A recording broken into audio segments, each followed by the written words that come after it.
안녕하세요. K추책의 K입니다. 오늘은 3월 20일 춘분이네요. 오늘부터 봄이에요.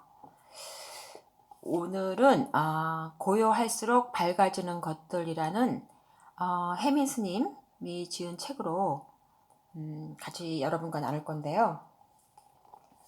마음이 고요할수록 알게 되는 것들이 있다고 하네요. 그래서 우리 안에 있는 고요함과 만나기를 바라는 마음으로 이 해민 스님이 쓰셨는데, 마음이 고요해지면 예전에는 잘 몰랐던 것들이 밝아지면서 비로소 드러나게 된대요.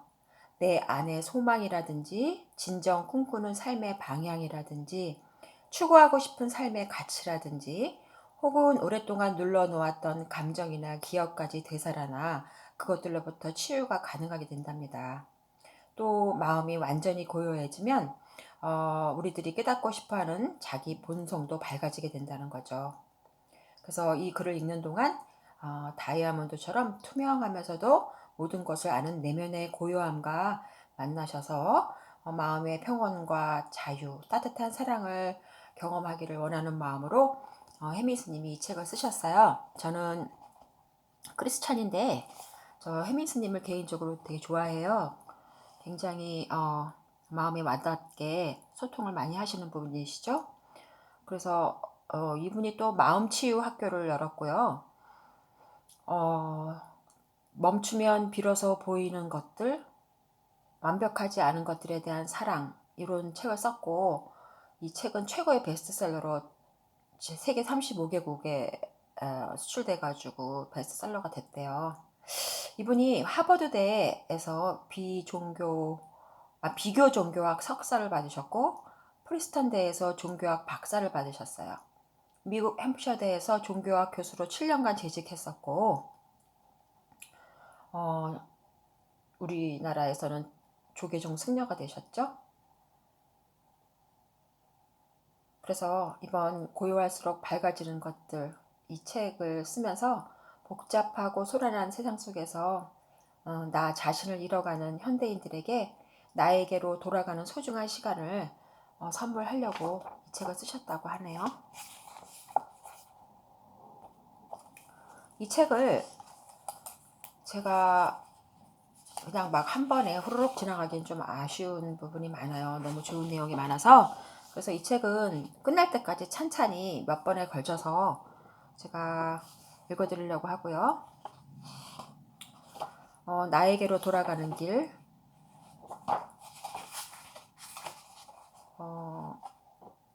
이분이 좋아하는 헤르만 헤세의 소설 데미안에 이런 글귀가 나온대요. 인간의 일생이란 것은 모두 자기 자신에게 도달하기 위한 여정이다. 우리가 지금 어떤 형태의 삶을 살든 종국에는 나 자신에게 도달하기 위해 인생을 살아가고 있다는 가르침입니다. 그래서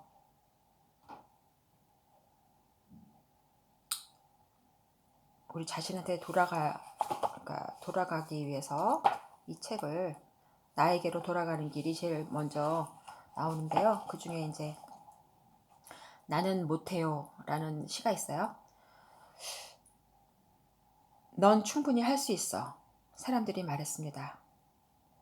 용기를 내야 해. 사람들이 말했습니다. 그래서 나는 용기를 내었습니다. 용기를 내서 이렇게 말했습니다.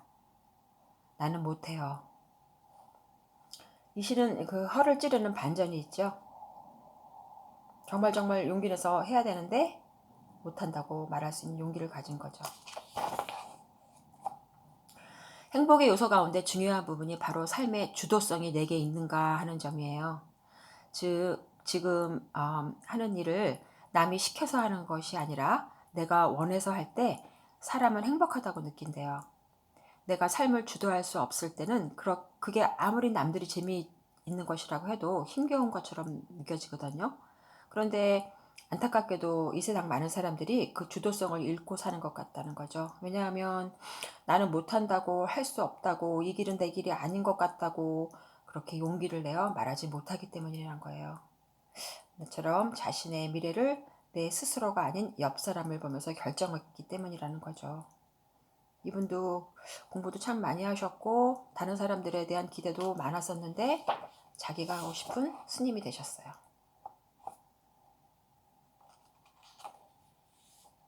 멋있죠? 이 책에 간간히 들어있는 사파가 더 정말 아름답고 멋있어요. 한 가지 보여드릴까요? 좋죠, 이 사파.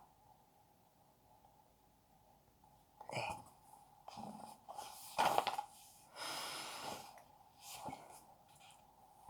삶이 바쁘고 힘들수록 나에게 고요함이라는 특별한 선물을 주세요. 하던 일을 잠시 멈추고 눈을 감고 몸이 지금 어떻게 느끼는지, 마음이 지금 어떤 말을 하는지 한 발짝 떨어져서 거울처럼 비춰보세요.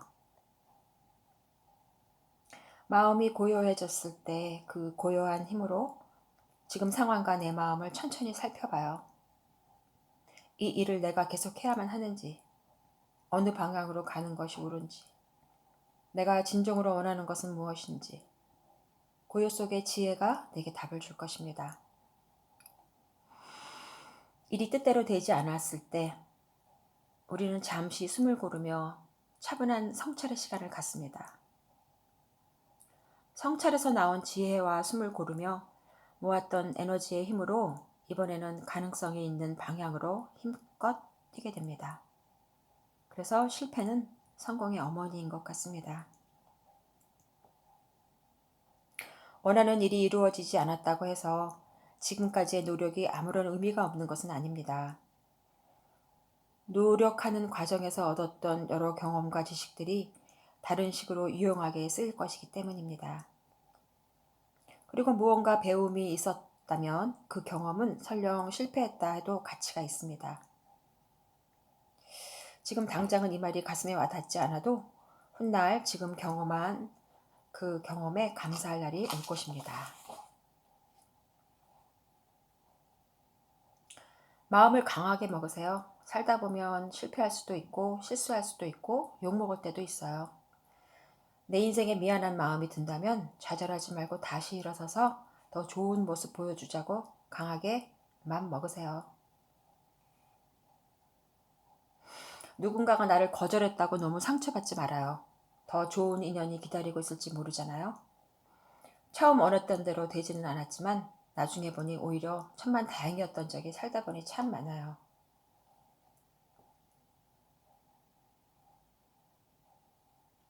그 사람은 그 일을 거절한 것이지 내 존재를 거절한 것이 아니야. 자기 상황이랑 딱 맞지 않아 그렇게 결정한 것이지 너를 무시하려고 그런 것은 아니야. 하나의 목표나 사람에 꽂혀서 그 목표나 그 사람이어야만 한다고 생각할 수도 있습니다. 하지만 이것은 좋은 심리 상태가 아닙니다. 세상엔 다양한 길과 여러 사람이 있어요. 그 목표가 안 되면 다른 목표를 세워서 가면 되고 그 사람이 나를 싫다 하면 다른 사람 만나면 됩니다. 마음이 꽂혔던 그 길만이 최고가 아닙니다. 시간과 공을 많이 들였다고 해서 안 되는 일을 오랫동안 붙잡고 있지는 마세요. 적당한 시점에 포기할 줄 아는 것도 지혜입니다. 포기한다고 끝이 아니고 새로운 길이 또 열립니다. 너무 완벽하게 하려고 하면 시작을 못해요. 시작을 못하면 시간이 갈수록 더 불안해져요. 박사 논문을 쓸 때 제 지도 교수님이 이렇게 말씀하셨어요. 좋은 논문은 끝마친 논문이고 박사 논문이 인생 최고의 책이 될 가능성은 희박하니 그냥 써라. 내가 뭘 좋아하는지 모르면 남들의 욕망을 욕망하게 됩니다. 자기 기준이 없으니 어쩔 수 없이 남의 기준을 따르게 되는 것이죠. 안타깝게도 그런 욕망들은 대체로 비싸거나 경쟁률이 높다고 합니다. 아르투어 쇼펜하우어가 이렇게 말했어요. 우리는 자신을 다른 사람과 같게 하려고 자신의 4분의 3을 포기한다.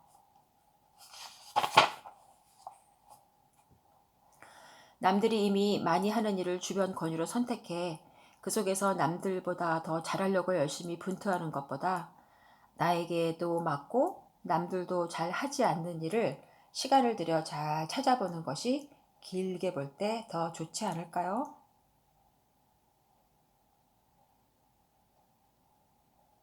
자신이 진정으로 뭘 하고 싶고 뭘 할 수 있는지 혼자 아무리 많이 생각한다고 해서 찾을 수 있는 것은 아닙니다.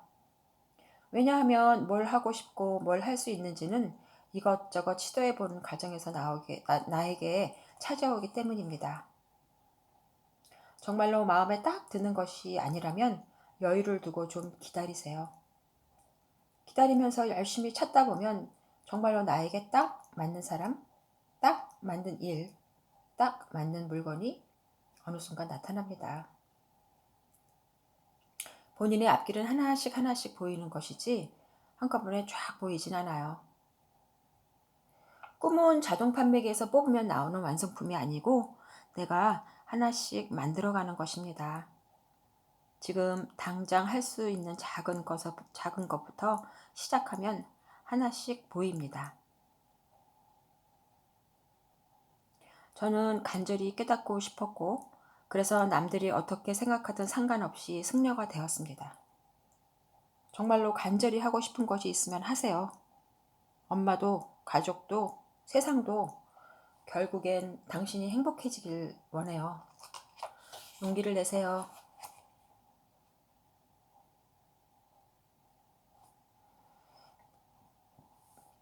이루고 싶은 목표가 있으면 그것을 종이에 쓰고 바로 그 아래 지금 내가 할 수 있는 구체적인 일들을 적으세요.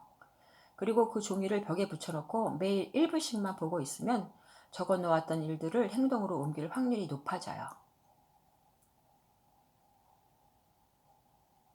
현재의 나와 되고 싶은 나 사이에 거리가 멀면 멀수록 쉽게 우울해집니다. 지금 있는 그대로의 내 실력을 정직하게 진단하여 실현 가능한 목표로 재설정해 보세요. 하나의 목표를 이루고 나면 그것보다 조금 더 높은 목표를 성취하는 것이 쉬워집니다.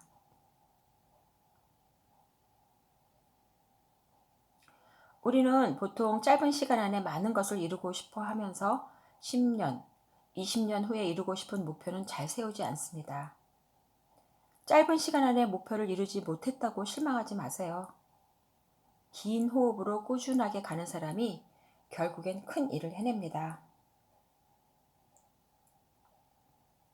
잘하는 일과 하고 싶은 일 사이에서 방황하는 중이라면 둘 다를 동시에 할 수 있는 방법은 없는지 찾아보세요. 잘하는 일은 생계를 위해 계속하면서 하고 싶은 일은 퇴근 후나 주말에 조금씩 해보는 것입니다. 하고 싶은 일을 직접 해보면 별거 아니었구나 하는 생각이 들 수도 있고, 반대로 하면 할수록 자신감이 붙어 잘하는 일을 그만두어도 생계에 문제가 없겠다고 느끼는 시점에 도달하기도 합니다. 그래서 머리로만 다른 일을 해보고 싶다 그렇게 생각하지 말고 작게라도 시작해보세요. 운동을 해서 몸이 좀 유연해지면 에너지도 생기고 삶도 재밌어집니다. 집안에만 있지 말고 몸을 움직여 아름다운 자연과 사람들을 만나보세요. 세상과 소통하지 않는 단절된 뻣뻣한 몸으로 생각만 바꾼다고 삶이 변화하지는 않습니다.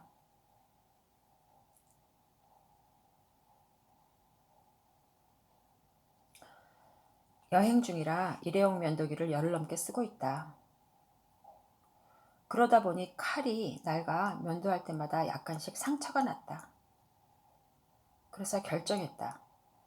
매끈하게 면도하겠다는 욕심을 버리고 천천히 살살 깎자고. 그랬더니 상처가 나지 않았다. 아, 그렇구나. 모든 욕심을 내려놓고 천천히 살살 가면 되는구나. 빨리 가려고 하니까 문제가 생기고 힘든 거구나.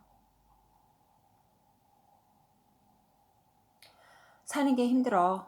오늘은 걷는 것조차 힘들다고 느껴진다면 걸음을 그냥 반보씩 천천히 걸어요. 천천히 걷다 보면 느껴져요. 내가 감당할 수 있는 정도의 걸음으로 걸으면 괜찮아진다는 사실을. 내가 감당할 수 없는 속도로 갔기에 지금까지 힘들었다는 것을. 힘들 땐 조금 천천히 가도 괜찮습니다. 여기 또 괜찮은 삭바가 하나 나왔어요.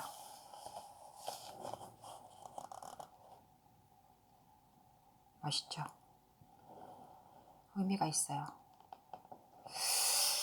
네, 오늘은 여기까지 하고요. 이 책은 한 몇 번에 걸쳐서 찬찬히 음미하면서 여러분과 같이 나눌 생각이고요. 오늘은 여기까지 할게요. 오늘도 행복한 하루 보내시고요. 지금까지 K추책의 K였습니다. 감사합니다.